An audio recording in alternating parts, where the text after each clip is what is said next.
Tyre चोरी करणाऱ्या टोळीला अटक, 10 लाख रुपये किमतीचा मुद्देमाल जप्त. रांजणगाव MIDC हद्दीतील कारेगाव येथून पिकअप वाहनाचे 4ही टायर चोरीला गेले होते. याबाबत मशराम देवासी यांनी पोलीस स्टेशनला गुन्हा दाखल केला होता. रांजणगाव MIDC पोलीस स्टेशनच्या तपास पथकाने प्राप्त माहितीच्या आधारे सदर गुन्ह्याचा तपास केला आहे. आवळवाडी भागातून टायर घेऊन जात असलेल्या वाहनाची माहिती मिळाल्याने तपास पथकाने तात्काळ तेथे जाऊन आरोपी अक्षय राठोड, तुषार दामेकर, करण राठोड आणि सुनील भोसले यांना अटक केली आहे. आरोपींकडून चोरी केलेल्या 14 पिकअपच्या टायरसह 10 लाख रुपये किमतीचा मुद्देमाल हस्तगत करण्यात आला आहे.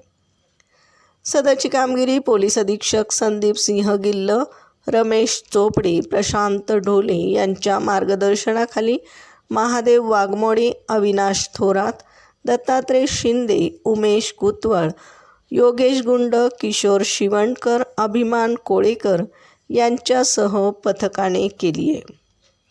प्रतिनिधीसह महाराष्ट्र जनता न्यूज, पुणे.